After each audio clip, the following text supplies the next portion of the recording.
সেই মামলাই হচ্ছে কুখ্যাত 21শে আগস্ট মামলা। এই মামলা দায়েরের মাধ্যমে বিএনপির ভারপ্রাপ্ত চেয়ারম্যান জনাব তারেক রহমান সাহেবকে জাতীয় এবং আন্তর্জাতিকভাবে বিতর্কিত করা হয়েছে রাজনৈতিক উদ্দেশ্যে।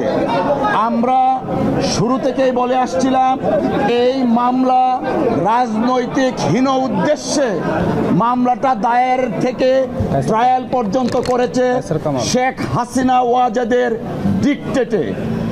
আমরা এও বলেছিলাম জনাব তারেক রহমান সাহেব কোনো অবস্থাতেই এই মামলায় কোনো সময়েই সংশ্লিষ্ট ছিলেন না, কিন্তু শেখ হাসিনা ওয়াজেদ তার রাজনৈতিক প্রতিদ্বন্দ্বীকে রাজনৈতিকভাবে ঘায়েল করতে না পেরে মামলার আশ্রয় নিয়ে জনাব তারেক রহমান সাহেবের ইমেজকে দেশে এবং আন্তর্জাতিক পরিমণ্ডলে প্রশ্নবিদ্ধ করার জন্য ট্রায়ালটা কন্টিনিউ করেন।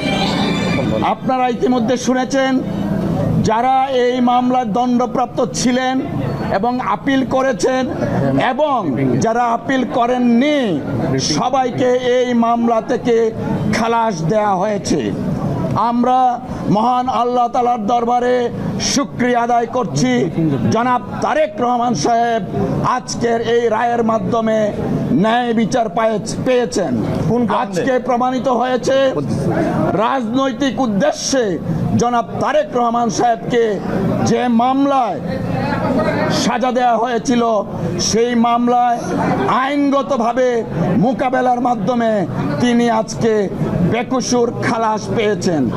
আমরা আরেকটা কথা একটু বলতে চাই, তা হলো প্রথমেই বলেছি গত 2 দশক যাবৎ এই 21শে আগস্টের মামলাটা বাংলাদেশের রাজনীতিতে ডমিনেট করেছিল এবং সম্পূর্ণভাবে শেখ হাসিনা এবং আওয়ামী লীগের নেতাদের প্রপাগান্ডার শিকার হয়েছিলেন জনাব তারেক রহমান সাহেব।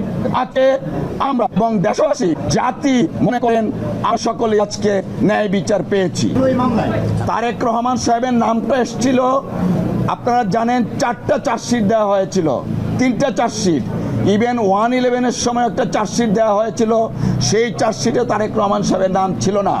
শেখ হাসিনা ওয়াজেদ যখন ক্ষমতায় আসলেন তখন আব্দুল কাহার আকন্দকে নিয়োগ করে 4র্থ চার্জশিট দেন, সেই চার্জশিটে জনাব তারেক রহমান সাহেবকে রাজনৈতিক উদ্দেশ্যে এই মামলায় ইনক্লুড করা হয়।